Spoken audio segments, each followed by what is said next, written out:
Hello दोस्तों, आप सबका फिर से स्वागत है मेरे चैनल पे। ये हमारा लेक्चर नंबर 3 का रिवीजन सॉल्यूशन चैप्टर का। ठीक है, और ये हमने पढ़ा हुआ है किससे? सुधांशु सर जी से।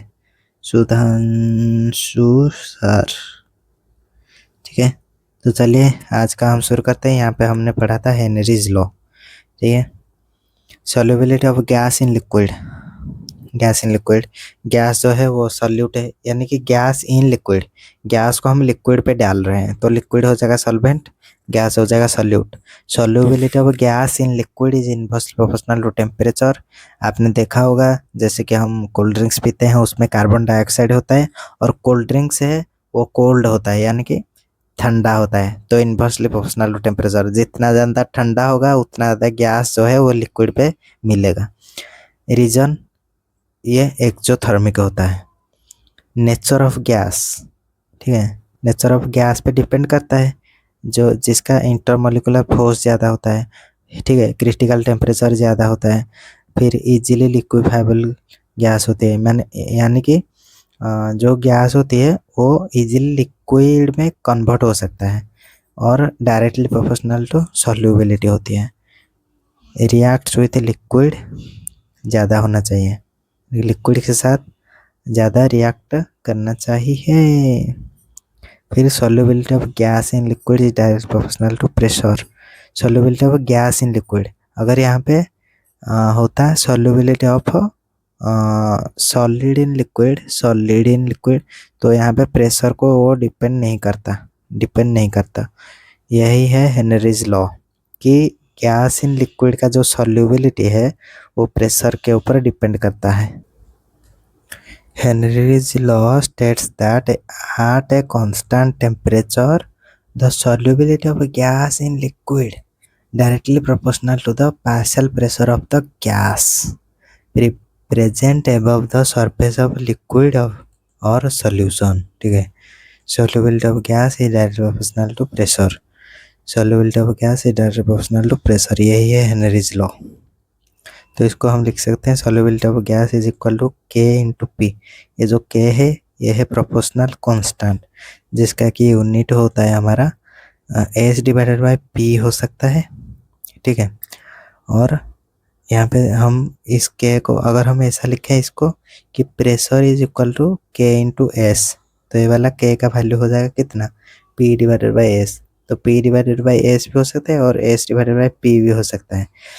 तो इसका हो सकता है ग्राम पर लीटर एटीएम, ठीक है, ग्राम पर लीटर एटीएम या फिर मोल पर लीटर एटीएम। यहाँ पे देखो solubility divided by pressure, pressure तो एटीएम हो जाएगा, लेकिन जो सॉल्युबिलिटी वो हो जाएगा ग्राम बाय लीटर या फिर मोल पर लीटर। सॉल्युबिलिटी कितना ग्राम कितने लीटर पे या फिर कितना मोल कितने लीटर पे, और प्रेशर को आ जाएगा एटीएम। तो मोल पर लीटर एटीएम या फिर गैस ग्राम पर लीटर एटीएम। तो यहाँ पे अगर हम के को निकाले तो पी बाई एस हो जाएगा। ठीक है, तो हो सकता है एटीएम लीटर पर ग्राम, यानी कि इसका उल्टा हो सकता है बार लीटर पर मोल। ठीक है, calculate solubility of gas in liquid if के इज इतना ग्राम लीटर पर एटीएम, ग्राम पर लीटर एटीएम, यानी कि K is equal to solubility by pressure. तो सॉल्युबिलिटी हमें निकालना है प्रेशर, प्रेशर को हम 1 एटीएम ले सकते हैं। ठीक है, एसटीपी पे प्रेशर का वैल्यू होता है pressure is equal to 1 ATM. तो ये हो जाएगा हमारा कितना, solubility is equal to K into P हो जाएगा। ठीक है, तो ये हो जाएगा 2 इंटू 10⁻³ इंटू 1, तो उतना ही आ जाएगा 2 इंटू 10⁻³ ग्राम पर लीटर। ठीक है, क्योंकि ये 1 एटीएम इसका इन्वर्स में एटीएम, तो एटीएम कट जाएगा। यहाँ पे देखो सर ने भी काटा हुआ है। ठीक है, हाँ, तो calculate pressure applied when solubility of gas is इतना, यानी कि ये वैल्यू है S and proportional constant is इतना बार लीटर पर मोल। अच्छा, बार लीटर पर मोल यानी कि उल्टा दिया हुआ है, तो प्रेशर इज इक्वल टू के ए से हो जाएगा, ठीक है। तो यहाँ से के और एस को मल्टीप्लाई कर लेंगे और वैल्यू निकल के आ जाएगा 4.5 इंटू 10⁻⁶ बार। फिर ये वाले क्वेश्चन को देखो, तो partial pressure of the ethane over A solution containing इतना ग्राम ऑफ इथेन इतना बार, ठीक है, इतना है प्रेशर हमारा। और इफ द सॉल्यूशन कंटेनिंग इतना gram of ethane then what shall be the partial pressure of a gas. तो हमारा प्रेशर कितना होगा, देखो 1 बार पे हमारा देखो 6.56 सॉरी हाँ 6.56 इंटू 10⁻³ पे हमारा 1 बार है, ठीक है। तो इसका 1 का हो जाएगा 1 बार डिवाइडेड बाई 6.56 इंटू 10⁻³ और इतना 5 इंटू 10⁻² का हो जाएगा कितना 1 divided by 6.56 into 10⁻³ into 5 into 10⁻²। तो ये वैल्यू निकल के आ जाएगा, ठीक है। ये वैल्यू निकल के आ जाता है -2 से ये कटेगा तो 10⁻⁻1 और ये 5 से इसको ये देखो ये 10⁻⁻1 यानी कि ऊपर जाएगा तो मल्टीप्लाई हो जाएगा, ये हो जाएगा 50 डिवाइडेड बाई 6.56 ये बार, इतना प्रेशर आ जाएगा। यहाँ पे देखो सर ने निकाला हुआ है।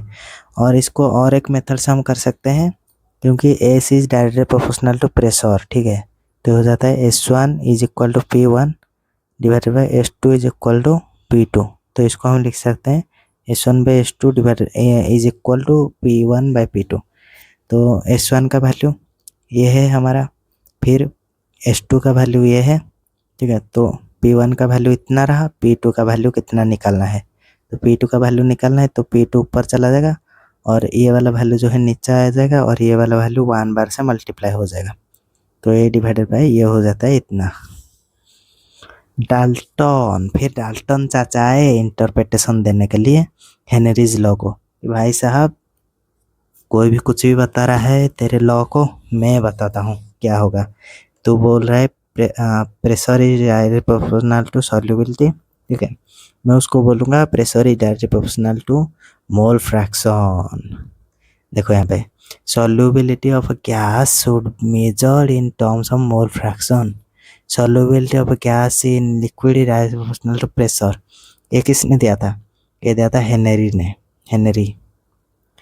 फिर डाल्टन आए, फिर mole fraction of gas is directly proportional to pressure. भाई साहब देख रहे हो solubility को क्या कर लिया, मोल फ्रैक्शन। तो ये हो जाएगा pressure is proportional to mole fraction, ठीक है। तो हो जाएगा P is equal to K H into chi, ये मोल फ्रैक्शन, और के एच जो है वो है हेनरीज कांस्टेंट। के एच है हेनरीज कांस्टेंट एंड के एच का यूनिट होता है प्रेशर के बराबर, इसके बराबर, क्योंकि मोल फ्रैक्शन जो है वो यूनिट लेस होता है। एट कांस्टेंट प्रेशर यानी कि प्रेशर कांस्टेंट है तो के एच इंटू काई कांस्टेंट होगा। देखो pressure is equal to K H into काई, तो ये वाला कांस्टेंट है यानी कि ये वाला वैल्यू कांस्टेंट है, ठीक है। तो हो जाएगा K H is inversely proportional to chi और इनवर्सली प्रोपोर्शनल टू सॉल्युबिलिटी, ठीक है। तो इसका ग्राफ जो है ऐसा हो जाता है। फिर प्रेशर और काई का अगर हम देखें तो pressure is directly proportional to chi, तो इसका स्ट्रेट लाइन हो जाता है। Pressure of gas is equal to ये वाला, देखो काई काई काई काई यानी कि mole fraction of gas divided by mole fraction of total solution, gas plus liquid, ठीक है। फिर के एच ऑर्डर CH4 का ज़्यादा होता है, C2H6 का कम होता है, फिर C3H8 का कम होता है।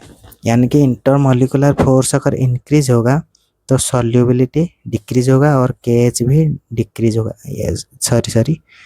KH डिक्रीज होगा और सॉल्युबिलिटी जो है इंक्रीज होगी, सॉल्युबिलिटी इंक्रीज होगी, हाँ, क्योंकि सॉल्युबिलिटी जो है वो इनवर्सली प्रोपोर्शनल टू KH, या फिर KH जो है वो इनवर्सली प्रोपोर्शनल टू सॉल्युबिलिटी है। सॉल्युबिलिटी को हम यहाँ पे मोल फ्रैक्शन के टर्म्स में वो कर रहे हैं, मेजर कर रहे हैं, क्योंकि डाल्टन चाचा ने बोला है।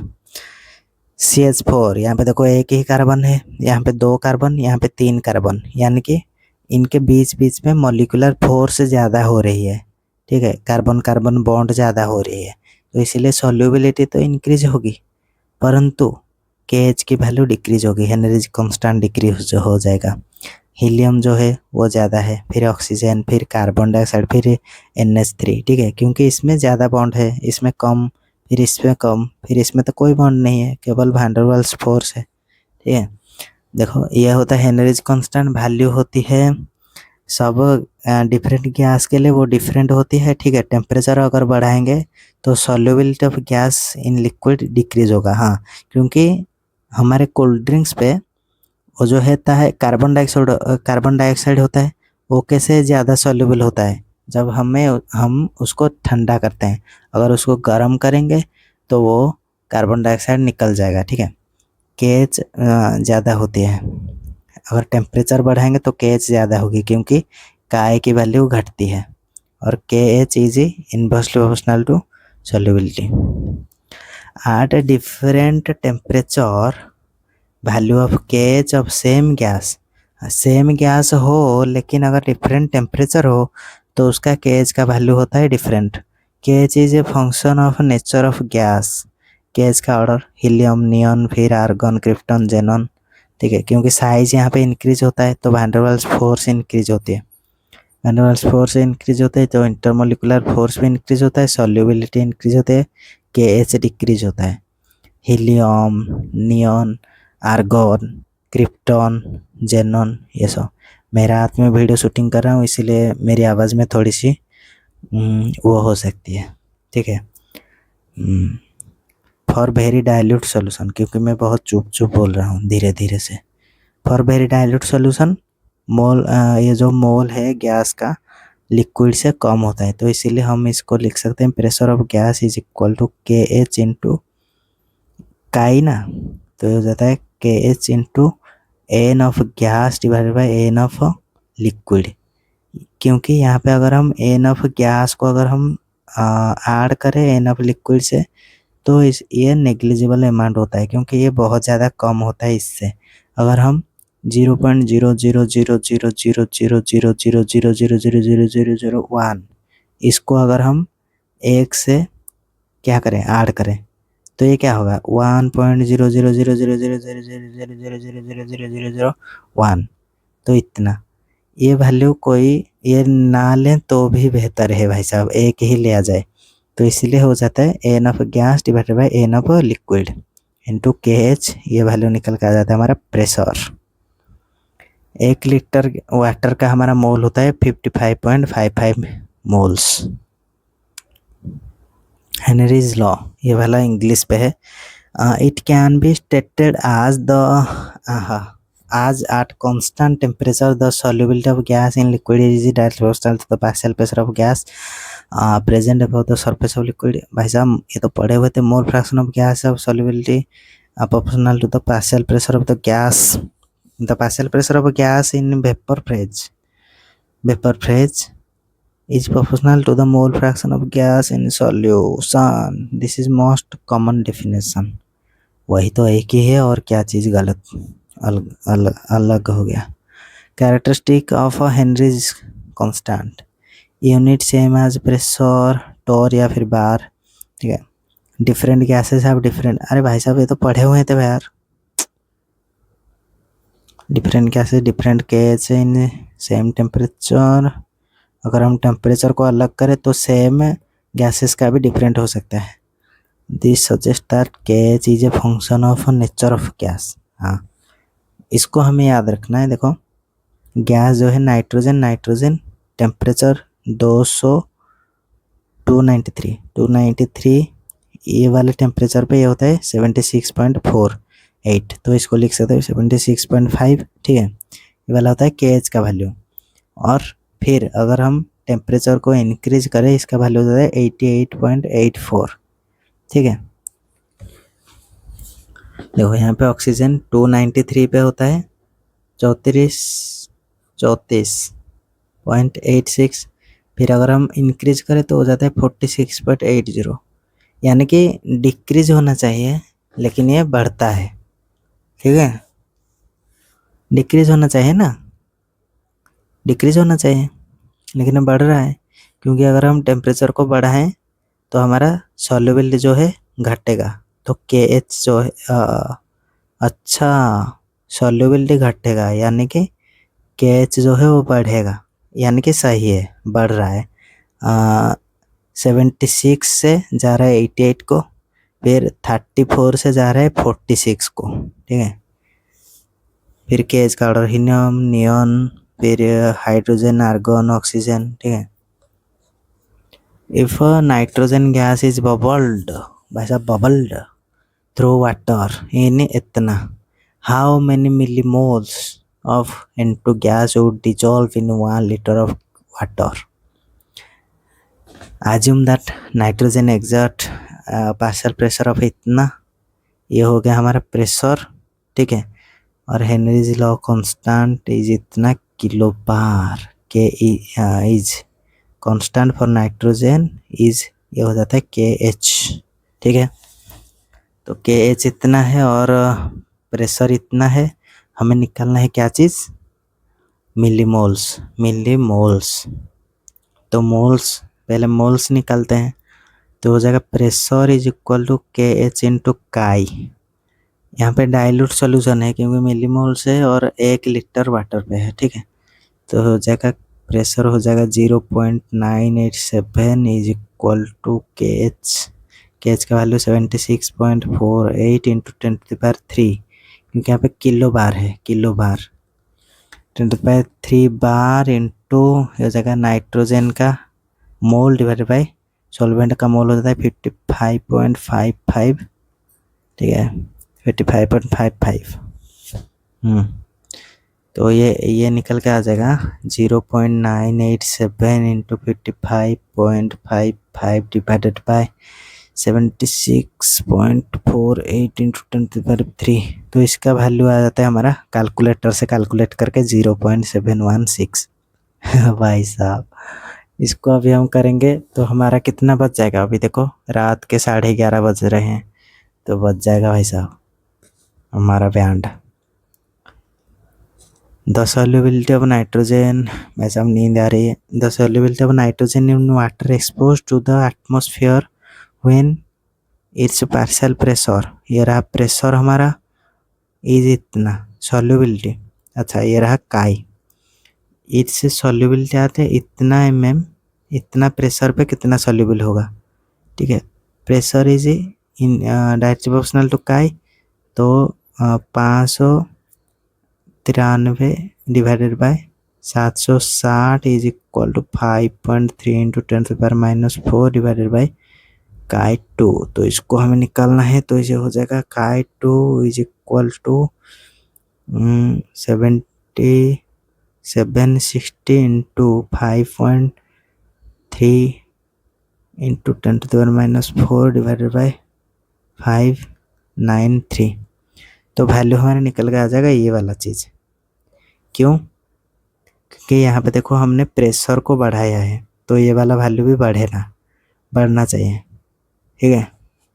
तो ये वाला नहीं होगा, ये वाला अरे यार मेरा दिमाग काम नहीं कर रहा, नहीं, ठीक है।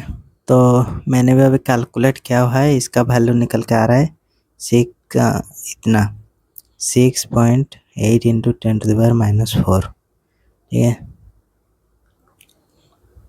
इसको और इसको अगर हम मल्टीप्लाई और डिवाइड करें तो ये आ जाता है 6.8, और ये तो 10⁻⁻⁴ है ही, तो ये वाला वैल्यू आ जाता है।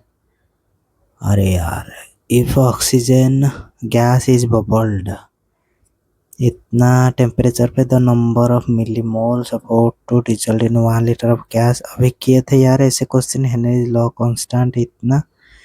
अरे यार अभी क्वेश्चन क्या था, ये है के एच, ये है के H partial pressure of oxygen, ये है पी, तो हमें निकालना है मिलीमोल्स, तो एन ऑफ O2 निकल जाएगा 55.55 इंटू ये वाला pressure 0.92 divided by 0 divided by 0 को ना लेने से भी होगा 4682 इंटू किलो बार है तो 10⁻³ इसका वैल्यू निकल के आएगा कितना 1.091। देखो ऐसा कॉम्प्लिकेटेड क्वेश्चन जो है वो हमारे नीट के एग्जाम पे नहीं पूछेगा, वो ऐसा ही पूछेगा जैसा हम कैलकुलेट कर सकें। तो ये वाले चीज़ें हैं, ये एनसीईआरटी क्वेश्चन है, इसीलिए ऐसे वाले जो है सॉल्यूशन है। The oxygen dissolved in water जो पार्शियल प्रेशर इतना, पार्शियल प्रेशर किलो पास्कल है तो हो जाता है pressure molar solubility of oxygen is a dash into 10⁻³ मोल पर टीएम। तो यहाँ पे हमें काय को निकालना है, ये रहा KH डेंसिटी ऑफ वाटर। हाँ चलो छोड़ो, KH काय निकालना है, काय हो जाएगा हमारा, अरे यार काय देखो यहाँ पे दिया हुआ है वो वाटर, तो हमें निकालना होगा solubility of oxygen in water, molar solubility यानी कि उसका मोल निकालना है NO2। अरे यार वो तो ऐसा ही क्वेश्चन है, 55.55 into pressure 20 into 10⁻³ divided by, और केज हो जाएगा 8 इंटू 10⁻⁴ किलो पास्कल, तो यहाँ पे भी 10⁻³ मल्टीप्लाई होगा और इतना ही आ जाएगा। ठीक है, तो 10⁻³ कटेगा, फिर ये 8 से 5 2.5, फिर ये 10⁻⁴ ये कितना आ जाएगा 25 को हमें इससे मल्टीप्लाई करेंगे। ठीक है, तो इसको काट कुटा के ये आ जाएगा 1388 इंटू 10⁻⁵ मोल। ठीक है, ये वाला आ जाएगा। देखो यहाँ पे दिया है मोलर सॉल्युबिलिटी यानी कि मोल निकालना है, मोल।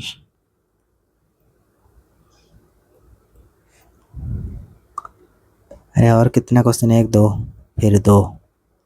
A company dissolves X amount of carbon dioxide in 1 liter of water preparing इतना ग्राम।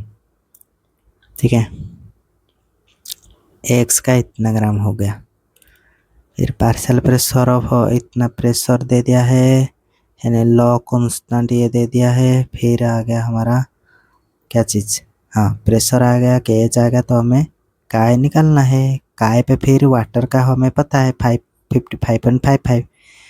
अरे यार इसका ही वैल्यू ऐसा ही होगा, वही सेम है, इसको यहाँ से मल्टीप्लाई, इसको यहाँ से डिवाइड, तो इसका वैल्यू हो जाएगा 1.221 ग्राम इतना। ठीक है यार क्या करें, वेरी डाइल्यूट सॉल्यूशन, इतना प्रेशर दिया हुआ, इतना किलो बार, तो इसको 1000 से मल्टीप्लाई, तो इतना bar. The partial pressure of O2, ये दिया प्रेशर हमारा क्रिटिकल कंसंट्रेशन O2 इतना mg/L एक्वेटिक लाइफ। ठीक है, एक्वेटिक लाइफ के लिए हमारा इतना चाहिए, एक्वेटिक लाइफ सी वाटर KH अगर इतना है तो हाँ, तो हमें प्रेशर दिया हुआ है, KH दिया, अगर हमें सॉल्युबिलिटी निकालनी है तो हमें निकालना होगा क्या, प्रेशर इंटू KH। तो प्रेशर दिया हुआ है ये वाला वैल्यू, और ये दिया है KH इंटू प्रेशर, तो ये देखो इतना आ जाएगा 8.736, इतना हमारा होगा सॉल्युबिलिटी। यहाँ पे दिया हुआ है रिक्वायर से कंसंट्रेशन ऑफ O2 एटलीस्ट 4.16 से चाहिए, लेकिन हमारे पास कितना आ गया 8.73, तो ये वाला हमारा वैल्यू ज़्यादा हो गया, तो एक्वेटिक लाइफ पूरा बढ़िया आराम से चलेगा, क्योंकि ये 2 गुना है भाई साहब, 2 गुना सॉल्युबिलिटी है ऑक्सीजन का। Aquatic species will survive and will be happy क्योंकि उसका डबल सॉल्युबिलिटी मिल गया यार। Limitations of Henry's law, it is not applicable at very high pressure, low temperature, it is not valid when gas undergoes dissociation और reaction with liquid. ठीक है, NH3 water के साथ देखो ये कैसे हो गया, ये रिएक्शन हो गया, तो Henry's law is not applicable. लेकिन कार्बन डाइऑक्साइड को वाटर से मिला है तो ये भी हो गया, इसमें भी Henry's law is not applicable. लेकिन नाइट्रोजन गैस को अगर हम वाटर के साथ मिलाए ये कोई भी रिएक्शन नहीं करेगा, तो ये इसमें हमारा हेनरीज लॉ जो है एप्लीकेबल होगा। ऑक्सीजन को वाटर के साथ ये वाला भी एप्लीकेबल होगा, ठीक है। ये कोई रिएक्शन नहीं करता। क्या ऑक्सीजन वाटर के साथ मिलाने से कोई फूट फाट जाता है क्या? नहीं। प्रेशर बढ़ाएंगे तो सॉल्युबिलिटी बढ़ेगा, क्योंकि pressure is directly proportional to chi. Pressure very high तो काय भी वेरी हाई। काय अगर वेरी हाई होगा तो वो मैक्सिमम 1 ही होगा, ठीक है। तो अगर pressure is directly proportional to chi यानी कि काय का वैल्यू 1 हो जाएगा, तो ये वाला वैल्यू का कोई वैल्यू ही नहीं है। तो solution will have only gas, क्योंकि गैस ही गैस हो जाएगा भाई साहब। At very low temperature solvent और लिक्विड फ्रीज हो जाता है। हाँ, HCl H2O के साथ मिलने से ये वाला रिएक्शन करता है, तो इसको भी हेनरीज लॉ पे नहीं मिला सकते, ठीक है। देखो partial pressure is directly proportional to chi होता है, लेकिन यहाँ पे देखो HCl गैस फिर HCl फिर HCl, ये वाला गलत हो जाएगा। गलत क्यों हो जाएगा वो आप कमेंट पे बताइए। नहीं बता सकते? नहीं बता सकते? अरे यार देखो, ये रिएक्शन कर रहा है ना दोनों, इसलिए यहाँ पे जो है हेनरीज लॉ एप्लीकेबल नहीं होगा। Limitations: not at too high pressure, not at too low temperature, undergoes any chemical reaction, तो वो नहीं होगा। Gas should not undergo dissociation, dissociation नहीं होना चाहिए। Application of Henry's law higher altitude पे या फिर low concentration oxygen in blood, हाँ, क्योंकि वहाँ पे पार्शियल प्रेशर हाई रहता है, partial pressure of oxygen low रहता है। रुको मैं फिर से बता। Applications of Henry's law: at a higher altitude the partial pressure of oxygen is less than that at the ground level.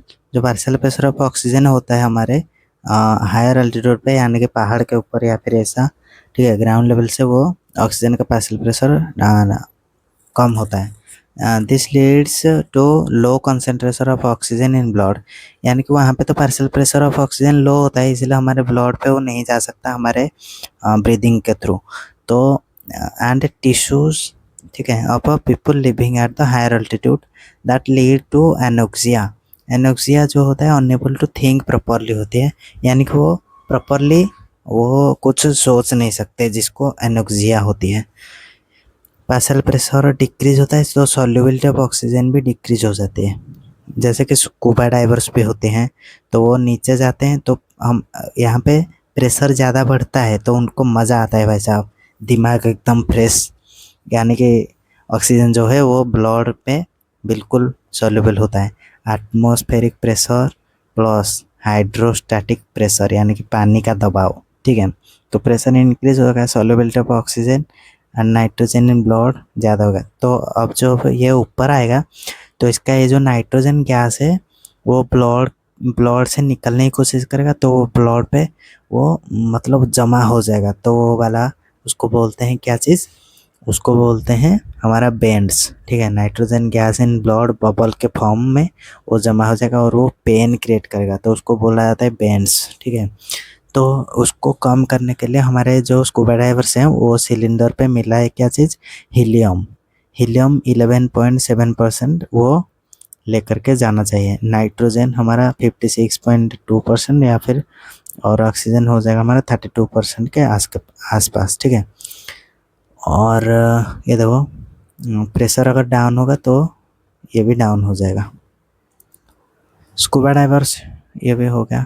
देखो 32.1% ऑक्सीजन, इतना परसेंट नाइट्रोजन, 56.2%, फिर 11.7% हीलियम, 11.7%। थैंक यू गाइज आप लोग का इतना सपोर्ट के लिए। अभी तो 17 सब्सक्राइबर्स ओनली हुए हैं, 17 सब्सक्राइबर्स। इसको यार 1000 तो कर लो, 1000 सब्सक्राइब तो कर लो, और लाइक कर दो, शेयर करो अपने दोस्तों के साथ। 1000 सब्सक्राइब करके दिखाओ गाइस प्लीज़। और मिलते हैं और एक नए टॉपिक के साथ, तब तक के लिए goodbye, see you all.